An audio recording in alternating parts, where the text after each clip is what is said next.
If you want to work in Australia, this video is for you. Today we're going to talk about key mistakes you need to avoid in your job interview and things that you can do to improve your confidence. As you know, job interviews can be very intimidating, and I think I haven't met one single person that enjoys them. To be honest, they're pretty nerve-wracking because you feel that you're being judged, perhaps you don't know how to prepare. So hopefully this video will ease your nerves and give you all the tools you need to feel more confident and prepared. So let's get started.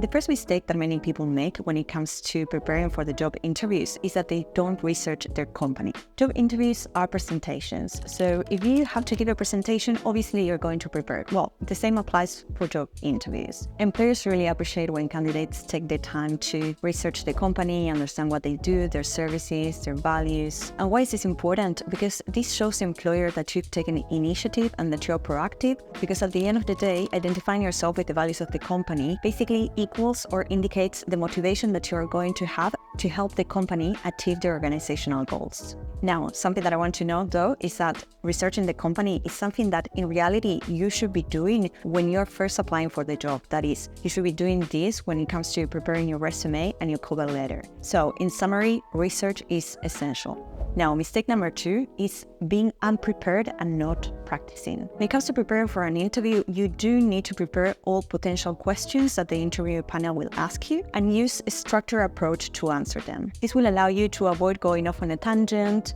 or derailing from the interview question or not answering straight to the point. And unfortunately, this is one of the biggest mistakes that we all make at some point or the other. We are asked a question and we start talking about things that don't relate to that specific question. We start talking about personal issues or things that don't have anything to do even with the job that we are applying to. And I want to say something as well that is completely obvious, but it is worth clarifying. No one is perfect. No one is born knowing how to perform at a job interview. We've all gone off on a tangent at some point or the other. I've made lots of mistakes in job interviews, especially when I was first starting looking for a job. There are some interviews that I look back and I cringe.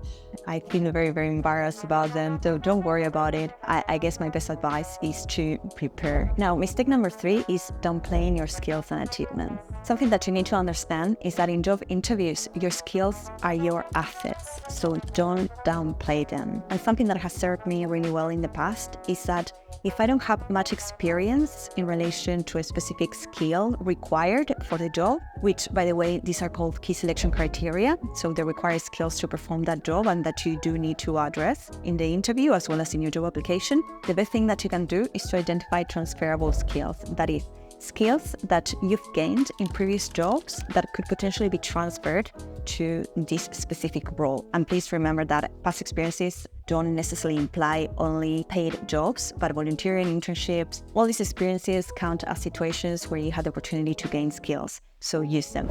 Now, mistake number 4 is using cliches. And this goes for both your job interview, but also your job application, your resume and your cover letter. Saying that you're a perfectionist or a hard worker won't take you anywhere because employers are tired of hearing this. It's a huge cliche. So instead, I highly recommend trying to think about your past experiences and using real life scenarios where you had to use the skills required to solve a specific problem, whether it is in the workplace, in your volunteering or internship experience, at your sports club, or at a restaurant. And we've all had some kind of challenge in the workplace. And again, this doesn't have to be a huge drama, a huge situation. It can be something as little as someone not putting the right information on an Excel spreadsheet and this having specific consequences.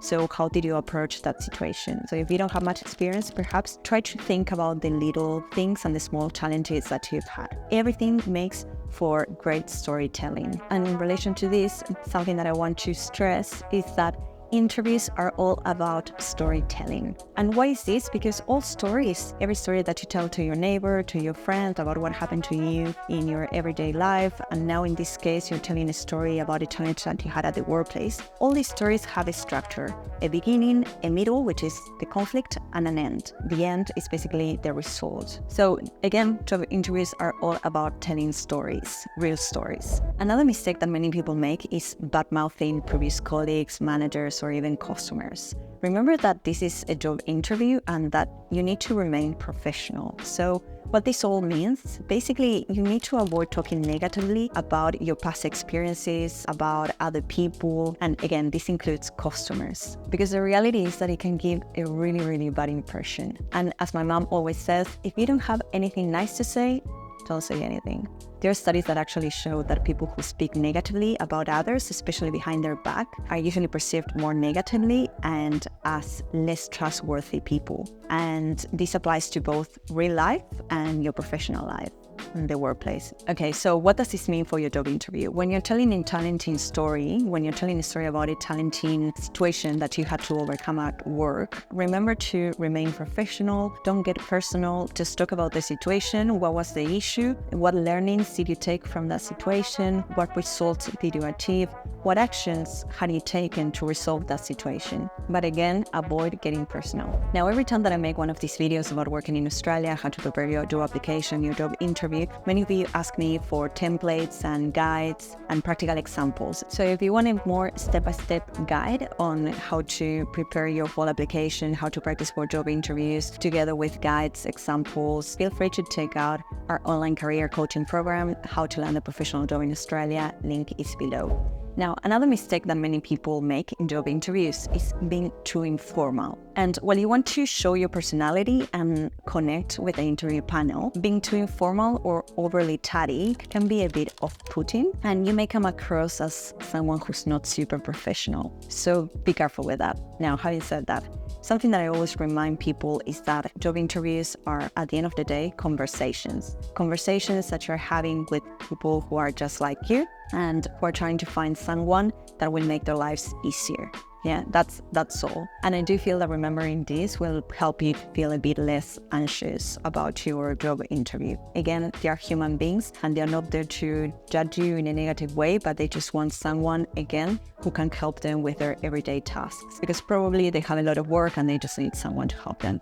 That's all. At the same time, though, you do need to remain professional because, again, you're going to be working in a professional manner. You need to be respectful, etc. So I guess use common sense. Now, mistake number 7, lying or exaggerating. Always be honest and tell the truth about your experience and your skills. I know that this is a no-brainer and something that sometimes I feel bad reminding people, but unfortunately there's a lot of people that do exaggerate or they do lie about their skills and experiences in the resumes, the job applications, even in job interviews. And the issue with this is not only that it shows lack of integrity, but also if you lie about your previous skills and experience, it's very likely that this will come up on your reference check. Or even if you get the job and then you don't have the required skills, you're not going to be able to perform.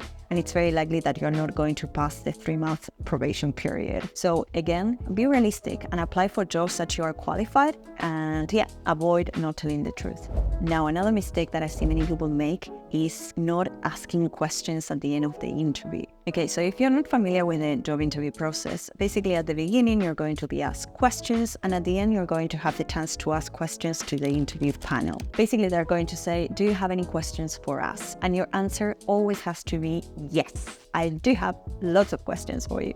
Or maybe not lots of questions, but you do need to ask realistic questions and things that perhaps you need to clarify about the role, the structure, the team, or what are the challenges of that role, etc. So this is very, very important. When you ask questions, you're showing that you're interested in that role, that you've done your research as well. And not asking questions, on the other hand, basically shows lack of interest or that you're not prepared, or basically that you're just desperate for a job and you just don't care. Another benefit of asking questions at the end is that this is going to be your chance to assess the interview panel, to understand whether they are a good fit for you, whether the company is a good fit for yourself. It's happened to me, jobs that looked amazing on paper, but then at the end of the interview, I asked questions and their answers for me raised some red flags about the team, the culture, and I ended up rejecting that role. So asking questions is the opportunity to assess the interview panel. And again, sometimes remembering this will help you as well calm down your nerves because you want them and they want you. Now, another mistake, and this ties back to doing your research before the interview, is not knowing your expected or preferred salary package and your availability. At the end of the interview, in many instances, and this usually happens when they liked you, they're going to ask you what's your preferred salary package and what's your availability. Can you start now or do you have to give notice? So make sure that you are clear on this, that you do your industry research, your expected salary level at your skill level, and what's your availability. Do you have to give your employer notice, etc. Mistake number 10, arriving late. Being late for a job interview is a no-no and can actually be a huge turnoff for employers. So don't do it. Always make sure that you allocate enough time for your commuting, because things can happen. Perhaps there are train disruptions or tram disruptions. So always make sure that you arrive on time. This is again a matter of respect and professionalism. And another mistake that many people make is not dressing appropriately. So always make sure that you do your research about the company in order to understand their culture and how they dress, and if you can, of course, match your clothing to, again, the cultures. So if you have an interview at a marketing company that their culture is all about having fun, but you go dress as a banker, perhaps they're going to say, oh, this person is too formal. So you do need to do your research and dress appropriately. Remember that it's all about making good first impressions.